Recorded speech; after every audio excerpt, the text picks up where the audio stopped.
Well, what are the most important factors to consider when investing? Tonight, as we said, Jan-Carl Botha shares his 5 lessons he's learned when advising clients.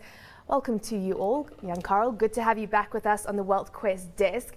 So let's just take a look at what it takes to be a great financial planner. Of course, as we said, winning the award last year as the top financial planner in Southern Africa. Well done to you. But tell us what it took to get you to that point.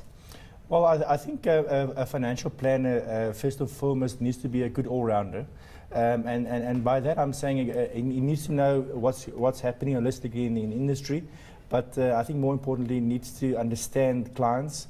He needs to take a lot of time and effort to really understand the client, because fund managers and product providers, they design products and funds on a daily basis, and they roll out, and it becomes more easier to design them and to maintain them, and to, at the end of the day, get a client to fit the most appropriate investment for a client. It becomes very tricky exercise, and you need to really understand the client, and then ultimately needs to gel the two together. Do you go through all those lists? You know, are you risk averse? What do you enjoy doing on the weekends? How do you spend your money? I mean, is that what you do with your clients? Well, firstly, taking time getting to know the client oftentimes involves soft questions, which has got nothing to do with their finances, understanding the family dynamic and so forth.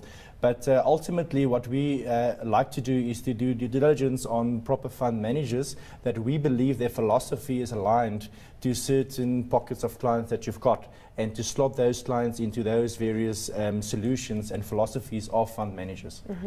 Let's get into it and take a look at the 5 lessons that you've learned. And of course, we've got a slide on this. So Kobie, take it away. Yeah, absolutely. I mean, if you look at your screen right now, you'll see the 5 lessons that are kind of most important when you get into advising clients. I mean, JC spoke a little bit earlier on about, kind of the fund management dynamic and the design of portfolios and the construction of portfolios relative to actually advising. Very few people actually combine those two, and that's why advisors are so important. There you can see his 5 lessons, and we're going to be going through each one of those 5 in detail this evening. Time is an ally, debt is a killer, focus with the end in mind, horses for courses, remember your objectives, and then understanding the family objective. I mean, Jan-Carl, let's start with the first one there, time as an ally. Can you give us a practical example of this? Well, I mean, we all hear every now and again people say you need to focus on the long term, and short-term volatility should not distract your long-term goals. And we hear it all the time, but I can tell you in practice, if markets came down for 12 or 18 months, which is fairly short term considering the long term, but 18 months is not a short term, is it? A short period of time, is it? So people get anxious, and like what we've had in 2012, I really need to sort of because all my clients they firmly believe they are equity investors now, after the run of 2012. So you need to put in perspective and look at the long term. But in any given time, if you look at the long term graph of how equities performed and companies grew over time, looking at it, if you segment any one portion, you're going to be either very optimistic or very depressed, looking at any one given time. And at the end of the day, you need to take the client back, show them the long-term view that you've got, and that time will correct whatever the short-term imbalances are at any point in time. Yeah, I mean, Roland, what are your views right now in light of, I suppose, what's taking place as a result of the financial crisis and what markets are doing right now? Well, I think it's very hard that is the right approach, is to focus on the long term, but I think it's very hard to convince clients to sit still for 5 years. And I think especially now with volatility and with the kind of change that we're seeing globally, it's even more difficult. There are obviously clients who also change. So you have a client who today might be in a financial situation that they are not in 5 years' time. So your original long-term view is totally irrelevant in 2-3 years. They could have a financial windfall or a financial setback, and you got to then go and rejig the whole thing. So time is an ally, but you have to adapt with changing situations as well, right? Yeah, well, as a colleague of mine, I had a client that said to him, an elderly client, said to him, stop focusing on the long term, because I don't even buy green bananas anymore. So the things change, and you need to adapt to that. Yeah, I mean, give us another example of what you do when it comes. I mean, how basically you invested in the equities and you know that you've got that horizon from the start when you invested in them. 6-7 years down the line, the situation for the client has changed, but yet the equities haven't quite delivered or got to the point where you would want them to be in order to start, and moving out of them. Well, we would hope for, and that's why we choose certain partner fund managers. We would hope that the philosophy of that fund manager is of such to look at certain time intervals and try to yield certain returns in certain time intervals and do a strategic or tactical asset allocation within those periods to minimize the fact that you may be in 5 years' time that you might have been in a neutral position due to markets crashing and then just recovering to where they were. So, but at the end of the day, the holistic financial planning that you've done with a client should accommodate to a large extent that portion, because that capital we usually plan for 7 to 10 years and longer, and that not being a guarantee that you can have the same situation in 7 or 10 years, but you need to sort of try and eliminate the biggest risks and eliminate, or try to achieve the most probable scenarios. I mean, let's come back to this this kind of long-term view thing. I mean, I sit sometimes with, and I sat with a client the other day, guy's 45 years old, and he says to me, I just can't quite invest for the long term. And I said, well, your long term, quite frankly, could potentially be 40 or 50 years. I mean, you're only going to be hitting retirement by the time you get to 65. That's 20 years from now. And to understand the implications of that decision, just have a look at this graph quickly. And this shows you the very long term on the Johannesburg Stock Exchange. Now, it's quite small to read some of the legend over there, but the actual graph shows you the performance of the JSE All Shares since 1970. And let's just go to the most recent events. There you can see the global financial crisis playing itself out. You can see the Japan or the Japanese tsunami playing itself out, and then the Arab Spring. That's point number 21 that you see right at the top there. Despite events, markets go up long term. If you've got an investment horizon that's 20 years and longer, you may as well be in equities, and you may as well get the compounding effect of actually being in equities. More clients should remember that. Does this apply to other asset classes? The rule about long-term investment as much as it does to equities?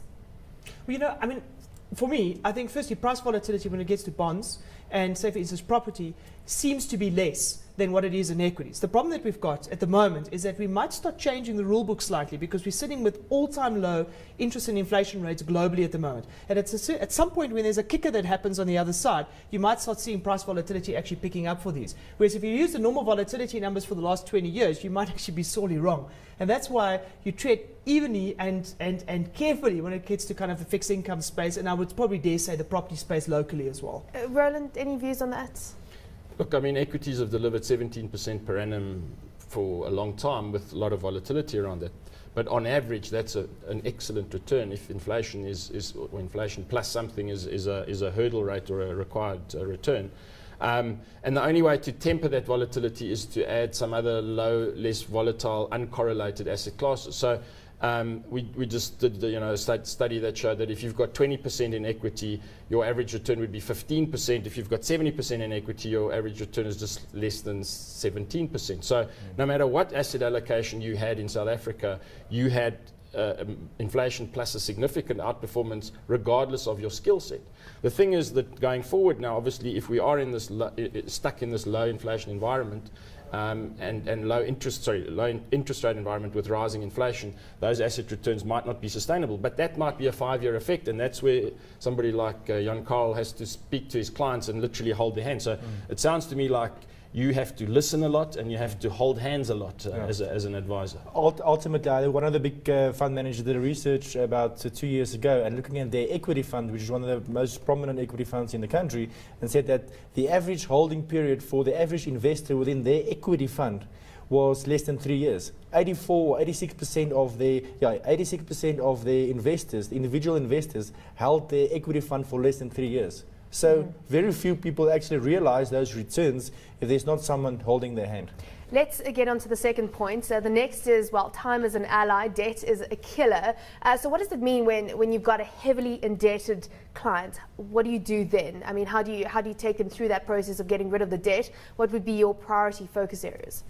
Well, let me take one step back. I think there's two type of debts that you need to look at first. First of all, the normal run-of-the-mill household short-term debt, and then there's also the big debate about long-term debt for gearing purposes. Lending from the bank to go and make an investment. Yeah. Now, on that second one, there's great arguments for tax incentives by having debt and gearing and so on.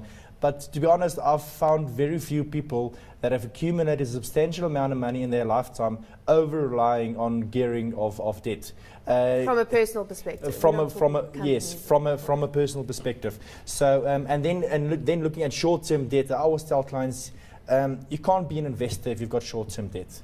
It becomes a little bit of grey area when you're looking at debt for your house, your bond. But I mean, short-term debt vehicles, credit cards, and so on, don't even go close to investing in whatever other investment vehicles if you've got short-term debt. So we try and organise that debt for them, pay off the most expensive debt first, get them down to paying the least expensive debt last, and then ultimately start to migrate some of that cash flow into a proper investment structure. Don't forget that when you've got debt, the more time you spend paying off the debt, the less time you have growing your assets. Exactly. And you only have one lifetime. So every day you spend paying off debt and trying to get into a growth environment is worth it. So focus as much energy and resources as possible as getting rid of that debt, so you can move as quickly as possible into the equity growth space. Exactly, and just one other point on that, and on this whole debt thing, people think because their salaries are sort of a insurance that they've got some certain cash flow, they may afford these repayments of the bonds and the vehicles. But they're missing the opportunity cost because they're not investing, which exactly. they could do if they didn't have the debt. Exactly, they're missing opportunity cost. And secondly, if something goes wrong and that income stream gets a knock, the whole thing tumbles down. Well, I mean, that's what you get. You get a materialistic society on the one side of the equation, yes, with lots of stuff to buy on the other side. And what do you get? Well, you get big household debt to disposable income. Look at the charts on your screen now. This is from Stats SA, and it shows you the South African picture as far as household debt to disposable income is concerned. And that, quite frankly, runs with close to 80% at the moment. I mean, that's a big number as far as South Africa is concerned. And quite frankly, globally, this is still a fairly large number. As a matter of fact, the South African Savings Institute is an organization which continuously is saying to South Africans, listen, stop incurring the debt and start saving. Because quite frankly, that is really speaking the safety net that you could build. Look, there is a problem with saving. I mean, investing and saving are different things. Saving is a tax, can be a tax inefficient thing, because most people say, if I leave my money in cash, I'm going to have to pay interest I'm going to pay tax on the interest. Whereas if you invest that and you lock it away for longer, then there's obviously a bit of a benefit. What I often find, and maybe you can help me out over here, but I often find that the starting point for investments is often savings. Because people don't just naturally get involved in the equity market. People first say they have to get used to putting money aside as opposed to going to restaurants and buying new cars. And absolutely. And once you get to that point, then you slowly, incrementally start actually doing business in the equity market. Yeah. You know? Jan Karel, what are you going to say about No. Exactly just that. And just on the point of the tax inefficiency, Roland, just my point just now, that yes, it might be a little bit tax inefficient, but I'd rather work with that person that has got some cash flow freed up in his budget and a little bit of savings, even though it might have been even in his savings account we've accumulated zero interest. But the fact that he didn't have debt now it takes him one step closer becoming a proper investor. Yeah, I was referring to people who keep their money in cash for too long a period. Sure. So if you keep it under your mattress or in the bank, well, keeping it in the bank in Cyprus didn't help you either. So saving money creates an opportunity cost that you could be investing. You didn't make that mistake, though. Luckily, I'm not in Cyprus. Horses for Courses is the fourth one, but before we get to that interesting name there, talk to us about focusing with the end in mind, because surely getting to the end is just making as much money as possible, or is it a little bit more specific than that? Well, I think it slots in a little bit with the firstborn there, that time is your ally. And that is just, what I just find is investors are motivated when they focus on the goal, ultimately. And then the short-term noise sort of becomes less of an issue. If your long-term goal or medium-term goal is to repay your bond or to accumulate enough savings for a proper retirement or whatever the case might be, or for that long plan for holiday, whatever the case might be, if that's your focus, the other stuff becomes less of an issue. And we're constantly trying to take clients back one step and say, well, what is it that we plan for? How long is it we plan for? And then, and by doing that, you sort of eliminate the short-term issues. Give us some of the objectives that you typically have with clients, because we always talk about, what are we planning for? Yeah. I mean, give us some of the typical ones. Well, one of the typical ones is saving enough for retirement. I like to start off with planning for the longest one first, and then take it backwards to the here and now. And that the short and medium term ones might be repaying the bond, saving for tuition fees for the children, and so on.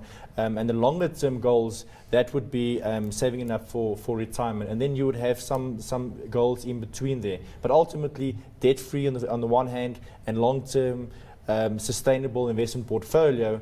Because what is it that we want to do? We want to have a sustainable investment portfolio that can replace your day-to-day income.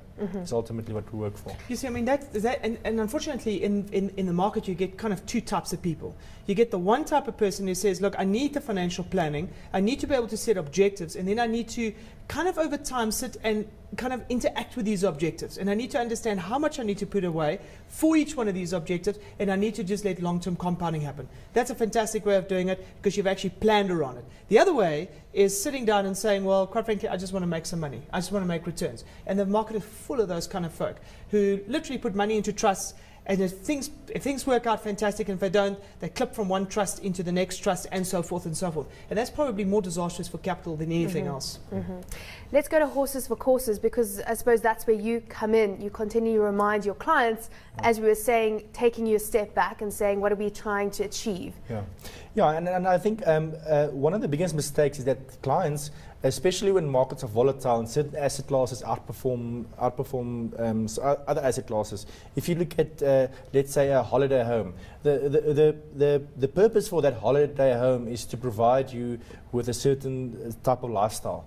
And what we find is that when the residential property market then booms, like in 2005, 6 and 7, those people start to compare their provident and pension fund investments to their West Coast apartment that they've got, and where they got 40 or 50% return on capital, and then they start to compare different asset classes within their own portfolio, but it's got different purposes, and that's the most dangerous thing that you can possibly do. Or what they'll do, they'll say, well, let's take two similar investments. Let's take two unit trust investments. One is for the purpose of tuition fees, and the other one is for long-term capital growth for retirement. Now, all of a sudden, after last year's equity market boom, they will now look at the long-term one and say, well, this is the better investment of the two, and comparing apples with pears. And the last one, we've got to take a quick break now, but if you could just run us through understanding the family objective and what that means. I think that comes back to what we've said right from the outset, is that the family dynamic, the value system, the history of family, and the whole tradition, and understanding how the family operate is absolutely vital. If a financial planner misses that dynamic, you might as well leave the whole thing, because ultimately there will be infighting and the whole purpose would be gone.